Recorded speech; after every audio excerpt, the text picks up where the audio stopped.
जय जगन्नाथ मु ज्योतिर्विद डॉक्टर भवानी शंकर महापात्र आपण मानू भाग्य दर्पण कार्यक्रम स्वागत जनाऊँ।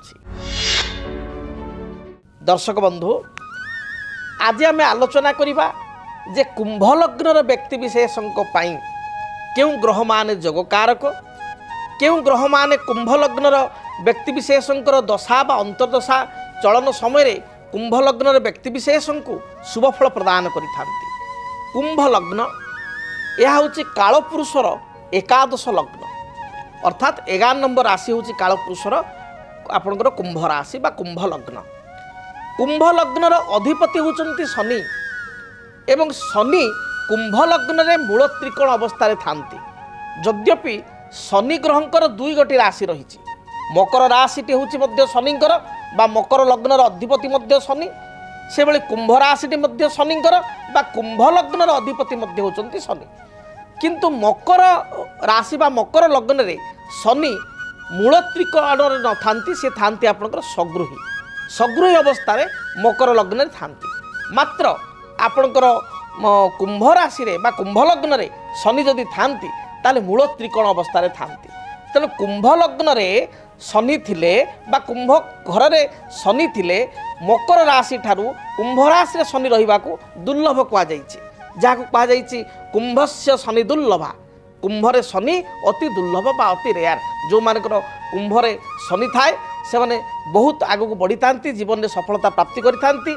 से माने जीरो रु माइनस रु संघर्ष करी लाइफ रे आगक आगक बढ़ी थांती एवं सफलतार टॉप रे बा शीर्ष स्थान रे पहुंची थांती। तेबे से कुंभ लग्न संपर्क में आलोचना करुचे। कुंभ लग्न पाई जदि आमे विचार करिबा कुंभ लग्न पाई प्रथम होचंती लग्नेश शनि जगकारक एवं लग्नेश होइतिले मध्य द्वादश बा व्ययर अधिपति जेहेतु मकर होची पूर्व घरटा द्वादश घरटा व्ययर अधिपति तथापि शनि लग्नेश होइतिबारु द्वादश भावर बा व्यय भावर दश शनि को लागे नाही। तेणु शनि कुंभ लग्न पाई जगकारक। यहाँ पर आमे विचार करिबा द्वितीय ग्रह किए द्वितीय शुभ ग्रह किए। द्वितीय शुभ ग्रह होचंती कुंभ लग्न व्यक्ति विशेषों पाई शुक्र। शुक्र होचंती लग्न ठारू चतुर्थ अर्थात वृष घरर मालिक चतुर्थाधिपति होचंती शुक्र एवं लग्न ठारू विचार कले नवम अर्थात तुला तुलार अधिपति बा नवम भाग्यस्थान अधिपति होचंती शुक्र। तेणु चतुर्थेश अर्थात केंद्र चतुर्थ होची गोटे केंद्र पूर्व आम आलोचना करथिले केंद्र संपर्क रे चतुर्थ होची केंद्र एवं नवम होची कोण। तेणु लक्ष्मी एवं आपणकर लक्ष्मी स्थान एवं आपणकर विष्णु स्थान अधिपति होचंती बा केंद्र कोणर अधिपति होचंती किए ना शुक्र। तेणु शुक्र होचंती प्रधान जोग कारक। जो मानकर कुंभ लग्न से मानक पई सबुठारु आम कहवा अति शुभ ग्रह होचंती शुक्र एवं से भली बुध होचंती कुंभ लग्न व्यक्ति विशेषों पाई जदि आम विचार को नेबा ताले पंचमेश एवं अष्टमेश।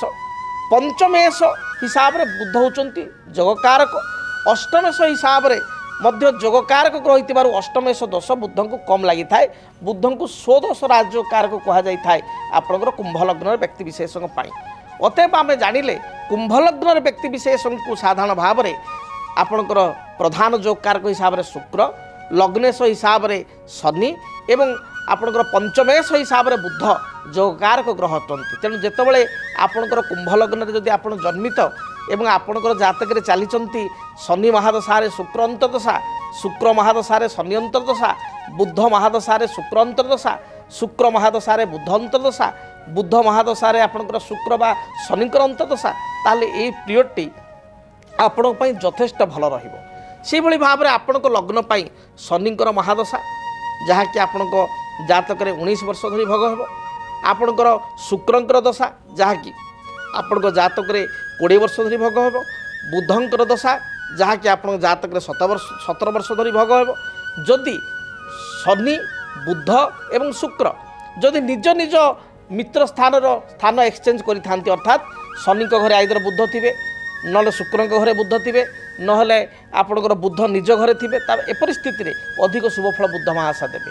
से बेले शनि जदि जातक शुक्र घरे थिबे अर्थात वृष बा आपणकर तुलारे बा बुधंक घरे थिबे अर्थात मिथुन बा आपणकर अष्टम स्थान हेले मध्य कन्या रे जदि थिबे ताहाले ଆପଣ ଶନି ମହାଦଶା ମଧ୍ୟ ଶୁଭ ଫଳ ପ୍ରଦାନ କରିବେ। ଏବଂ ବିଶେଷ କରି ଯଦି ଶୁକ୍ର ଶନିଙ୍କର ଯୋଗ କୁମ୍ଭ ଲଗ୍ନର ବ୍ୟକ୍ତିଙ୍କ ପାଇଁ ହେଇଛି ବା ବୁଧ ଶନିଙ୍କର ଯୋଗ କୁମ୍ଭ ଲଗ୍ନର ବ୍ୟକ୍ତି ବିଶେଷ ମାନଙ୍କ ପାଇଁ ହେଇଛି ବା ଆପଣଙ୍କର ବୁଧ ଶୁକ୍ର ଶନି ଏକାଠି ବସିଛନ୍ତି, ତାହେଲେ ଏହା ଅତ୍ୟନ୍ତ ଯୋଗକାରକ ହୋଇଥାଏ, ଅତ୍ୟନ୍ତ ଶୁଭପ୍ରଦ ହୋଇଥାଏ। ତେଣୁ ଆମେ ଜାଣିଲେ ଯେ କୁମ୍ଭ ଲଗ୍ନର ବ୍ୟକ୍ତି ବିଶେଷଙ୍କ ପାଇଁ କେଉଁ ଗ୍ରହମାନେ ଶୁଭପ୍ରଦ। ସାଧାରଣତଃ କୁମ୍ଭ ଲଗ୍ନର ବ୍ୟକ୍ତି ବିଶେଷଙ୍କ ଚରିତ୍ର ଯଦି ଦେଖିବା, କୁମ୍ଭ ଲଗ୍ନର ବ୍ୟକ୍ତି ବିଶେଷ ଶାନ୍ତ ମନା ହୋଇଥାନ୍ତି, ପରିବାର ପ୍ରିୟ ହୋଇଥାନ୍ତି, ପରିବାର ପ୍ରେମୀ ହୋଇଥାନ୍ତି, ସରଳ ବିଶ୍ୱାସୀ ହୋଇଥାନ୍ତି, ସମସ୍ତଙ୍କୁ ସାହାଯ୍ୟ ସହଯୋଗ କରିବାକୁ ଭଲ ପାଆନ୍ତି ଏବଂ ଗଭୀର ଜଳର ମାଛ ହୋଇଥାନ୍ତି। ଅର୍ଥାତ୍ ଆପଣଙ୍କର ଯେମିତି କହିବା ଯେଉଁମାନେ ବାଲି ମାଛ ସେମାନେ କ'ଣ କରନ୍ତି ନା ଆପଣଙ୍କର ନଦୀ କୂଳରେ ଆସି ଫଡ଼ଫଡ଼ ହୁଅନ୍ତି। ଯେଉଁମାନେ ଗଭୀର ମାଛ ବା ତିମି ସେ ଗଭୀର ଜଳରେ ରୁହନ୍ତି, ବଡ଼ ବଡ଼ ମାଛ ଗଭୀର ଜଳରେ ଥାନ୍ତି ବା ବଡ଼ ବଡ଼ ରହି ଜଳ ମଧ୍ୟରେ ଥାନ୍ତି। ସେହିଭଳି କୁମ୍ଭ ଲଗ୍ନର ବ୍ୟକ୍ତି ବିଶେଷ ହେଉଛନ୍ତି ଶାନ୍ତ ଏବଂ ଗଭୀର ସ୍ୱଭାବର, ଶାନ୍ତ ସ୍ୱଭାବର ଏବଂ ବହୁ ଜ୍ଞାନ ତାଙ୍କର ଥାଏ, ଆଧ୍ୟାତ୍ମିକ ମାର୍ଗୀ ହୋଇଥାନ୍ତି, ପୂଜା ପାଠ ତର୍ପଣ ଦାନ ଏଗୁଡ଼ିକ କରିବାକୁ ଭଲ ପାଇଥାନ୍ତି। ଟେକ୍ନିକାଲ ବିଭାଗରେ IT ବିଭାଗରେ ଯଥେଷ୍ଟ ସଫଳତା ପାଇଥାନ୍ତି। ଆପଣଙ୍କର ମାଇନିଂ ହେଉ ବା ମାଇନ୍ସ କ୍ଷେତ୍ରରେ ହେଉ, ଜିଓଲୋଜିଷ୍ଟ ହେଉ ବା ଆପଣଙ୍କର ମେଟୋଲୋଜି ହେଉ, ଏ ଲାଇନ୍ରେ ମଧ୍ୟ କର୍ମ କରିବାକୁ ଯଥେଷ୍ଟ ଭଲ ପାଇଥାନ୍ତି। ବିଶେଷ କରି real estate, industrialist, architecture line, ଏ ଲାଇନ୍ ଗୁଡ଼ିକ ମଧ୍ୟ ଏ ଲଗ୍ନ ପାଇଁ ଶୁଭପ୍ରଦ ହୋଇଥାଏ। ଏପରିକି କୁମ୍ଭ ଲଗ୍ନର ବ୍ୟକ୍ତି ବିଶେଷ ନ୍ୟାୟାଳୟ ବା କୌଣସି ଆପଣଙ୍କର କୋର୍ଟ କଚେରୀ ମାଲି ମକଦ୍ଦମା ସହିତ ସମ୍ପୃକ୍ତ ଆପଣଙ୍କର ଏ କ୍ଷେତ୍ରରେ ବା ଅଦାଲତରେ କାର୍ଯ୍ୟ କରିବାର ମଧ୍ୟ ଯୋଗ ରହିଛି। ସେହିଭଳି ଭାବରେ ଯେଉଁମାନେ କୁମ୍ଭ ଲଗ୍ନର ବ୍ୟକ୍ତି ବିଶେଷ ଅନେକ ସମୟରେ ଦେଖାଯାଏ ସେମାନେ ଇଲେକ୍ଟ୍ରୋନିକ୍ସ ମିଡ଼ିଆ, ପ୍ରିଣ୍ଟ ମିଡ଼ିଆ ଏଗୁଡ଼ିକର ମଧ୍ୟ କାର୍ଯ୍ୟ କରିଥାନ୍ତି ଏବଂ ସଫଳତା ପ୍ରାପ୍ତି କରିଥାନ୍ତି। ଲେଖାଲେଖି ବା ଆପଣଙ୍କର କିଛି କ୍ରିଏଟିଭ୍ ଆଇଡ଼ିଆ ତାଙ୍କ ପାଖରେ ଯଥେଷ୍ଟ ରହିଥାଏ। ତେବେ କୁମ୍ଭ ଲଗ୍ନ ବ୍ୟକ୍ତିଙ୍କ ପାଇଁ ଯେଉଁ କଥା କହିଲି ଯେ ବୁଧ ଶୁକ୍ର ଶନି ହେଉଛନ୍ତି ଯୋଗକାରକ, ସେହିଭଳି ଭାବରେ ଅଶୁଭ ଗ୍ରହ କିଏ ନା କୁମ୍ଭ ଲଗ୍ନ ପାଇଁ ଦେଖାଯାଇଛି ସବୁଠାରୁ ଅଶୁଭ ଗ୍ରହ ହେଉଛନ୍ତି କିଏ ନା ଆପଣଙ୍କର ମଙ୍ଗଳ। ମଙ୍ଗଳ ହେଉଛନ୍ତି ଶନିଙ୍କର ଶତ୍ରୁ ଏବଂ ତୃତୀୟେଶ ଏବଂ କର୍ମେଶ ହୋଇଥିଲେ ମଧ୍ୟ ବା ଆପଣଙ୍କର ଦଶମେଶ ହୋଇଥିଲେ ମଧ୍ୟ ମଙ୍ଗଳ ଅନେକ ସମୟରେ ଏହି ଲଗ୍ନକୁ କ୍ଷତି ପହଞ୍ଚାଇଥାନ୍ତି। ସେଭଳି ରବି ଗ୍ରହ ମଧ୍ୟ ବିଶେଷ ଶୁଭ ଫଳ ପ୍ରଦାନ କରିନଥାନ୍ତି। ବୃହସ୍ପତି ସମଫଳ ବା ମିଶ୍ରିତ ଫଳ ପ୍ରଦାନ କରିଥାନ୍ତି। ଚନ୍ଦ୍ରମା ଆପଣଙ୍କର ସ୍ଥାନ ବିଶେଷର ଫଳ ପ୍ରଦାନ କରନ୍ତି, ତଥାପି ଅନେକ ସମୟରେ ଅସ୍ଥିରତା, ଦ୍ୱନ୍ଦ୍ୱ ଏଗୁଡ଼ିକ ମଧ୍ୟ ଜାତ କରିଥାନ୍ତି। ତେବେ ଯଦି ଆପଣଙ୍କର କୁମ୍ଭ ଲଗ୍ନ ଚାଲିଛନ୍ତି ଆପଣଙ୍କର ବୁଧ ଶୁକ୍ର ଶନିଙ୍କର ଦଶା ବା ଅନ୍ତର୍ଦଶା, ଏହା ଆପଣଙ୍କୁ କେତେକାଂଶରେ ଆଶ୍ୱସ୍ତ ଦେବ, ଶୁଭ ଫଳ ପ୍ରଦାନ କରିବ। ଯଦି ଜାତକରେ ଆପଣଙ୍କର ଶୁକ୍ର ଦୁର୍ବଳ ହୋଇଛନ୍ତି, କନ୍ୟା ରାଶିରେ ନୀଚ ଅଛନ୍ତି, ତାହେଲେ ଶୁକ୍ରଙ୍କର ରତ୍ନ ହ୍ୱାଇଟ୍ ଆପଣଙ୍କର ସାଫାୟାର ବା ଡାଇମଣ୍ଡ କିମ୍ବା ହ୍ୱାଇଟ୍ ଜର୍କନ୍ ଉପରତ୍ନ ହିସାବରେ ହ୍ୱାଇଟ୍ ଅପାଲ ବା ହ୍ୱାଇଟ୍ କୋରାଲକୁ ମଧ୍ୟ ଡାହାଣ ହାତ ମଧ୍ୟମ ଆଙ୍ଗୁଠିରେ ଧାରଣ କରିବା ଆବଶ୍ୟକ। ଶନି ମେଷ ରାଶିରେ ଲଗ୍ନପତି ନୀଚ ହୋଇଛନ୍ତି ବା ଶନି ଶତ୍ରୁଗ୍ରସ୍ତ ସିଂହରେ ଅଛନ୍ତି ସପ୍ତମରେ ଏବଂ ମଙ୍ଗଳଙ୍କ ଦୃଷ୍ଟିରେ ଅଛନ୍ତି, ଏପରି ସ୍ଥିତିରେ ଶନିଙ୍କର ପାୱାରଫୁଲ୍ ପାଇଁ, ଶନିଙ୍କର ପାୱାରକୁ ବଢ଼ାଇବା ପାଇଁ ଗୋଟେ ବ୍ଲୁ ସାଫାୟାର ଯାହାକୁ ଆମେ କହିବା ନୀଲମ କିମ୍ବା ଏହା ଅଧିକ ଦାମୀ ହୋଇଥିବାରୁ ଏହା ବଦଳରେ ଗୋଟେ ଆମେଥିଷ୍ଟ ବହୁତ କମ୍ ପଇସା ଡାହାଣ ହାତ ମଧ୍ୟମ ଆଙ୍ଗୁଠିରେ ଧାରଣ କଲେ ନିଶ୍ଚୟ ଶୁଭ ଫଳ ପ୍ରାପ୍ତି କରିବେ। ସେହିଭଳି ଯେଉଁମାନେ କୁମ୍ଭ ଲଗ୍ନର ବିଦ୍ୟାର୍ଥୀ ବା କ୍ୟାରିୟରରେ ଡେଭଲପମେଣ୍ଟ କରିବା ପାଇଁ ଚାହୁଁଛନ୍ତି, ନିଯୁକ୍ତିର ଆପଏଣ୍ଟମେଣ୍ଟ ପାଇଁ ଚାହୁଁଛନ୍ତି, ସେଭଳି କ୍ଷେତ୍ରରେ ଯଦି ପାନ୍ନାକୁ ଡାହାଣ ହାତ କାଣି ଆଙ୍ଗୁଠି ରାଇଟ୍ ହ୍ୟାଣ୍ଡ ଲିଟିଲ୍ ଫିଙ୍ଗରରେ ରୂପା ବା ସୁନା ଆପଣଙ୍କ ସ୍ଥିତି ଅନୁସାରେ ଯଦି ଧାରଣ କରିବେ ତାହେଲେ ମଧ୍ୟ ଯଥେଷ୍ଟ ଶୁଭଫଳ ପ୍ରାପ୍ତି କରିବେ। ତେବେ କୁମ୍ଭ ଲଗ୍ନର ବ୍ୟକ୍ତିବିଶେଷ କେଉଁ ରତ୍ନ ଧାରଣ କରିବେ ନାହିଁ? କୁମ୍ଭ ଲଗ୍ନର ବ୍ୟକ୍ତିବିଶେଷ ଥ୍ରୁଆଉଟ୍ ଲାଇଫ୍ କେବେ ହେଲେ ରକ୍ତ ପ୍ରବାଳ ବା ରେଡ୍ କୋରାଲ ଏବଂ ମାଣିକ୍ୟ ବା ରୁବିକୁ ଆଦୌ ଧାରଣ କରିବେ ନାହିଁ। ଏହି ଦୁଇଟି ରତ୍ନ ଧାରଣ କଲେ ଏହା ଆପଣଙ୍କ ପାଇଁ ଭଲ ଫଳ ବଦଳରେ ବୁମେରାଙ୍ଗ ହୋଇଯିବ ବା ଆପଣଙ୍କ ପାଇଁ ଅତି ନେଗେଟିଭିଟି ଫଳ ପ୍ରଦାନ କରିବ। ତେବେ ଦର୍ଶକ ବନ୍ଧୁ ଜାଣିଲେ କୁମ୍ଭ ଲଗ୍ନର ବ୍ୟକ୍ତିବିଶେଷଙ୍କର ସ୍ୱଭାବ, କେଉଁ ଗ୍ରହ ତାଙ୍କ ପାଇଁ ଶୁଭ ବା କେଉଁ ଗ୍ରହ ତାଙ୍କ ପାଇଁ ଅଶୁଭ। ଯଦି ଆପଣଙ୍କ ଜୀବନରେ ବ୍ୟକ୍ତିଗତ ପାରିବାରିକ ସମସ୍ୟା, କର୍ମକ୍ଷେତ୍ର ନିଯୁକ୍ତି, ବୈବାହିକ ସମସ୍ୟା, ବାସ୍ତୁ ଦୋଷ ଏବଂ ମାଲି ମକଦ୍ଦମା ଆଦି ସମସ୍ୟା ଥାଏ, ତାହେଲେ ସମସ୍ୟାର ସମାଧାନ ଓ ପରାମର୍ଶ ପାଇଁ ଆମକୁ ଯୋଗାଯୋଗ କରନ୍ତୁ।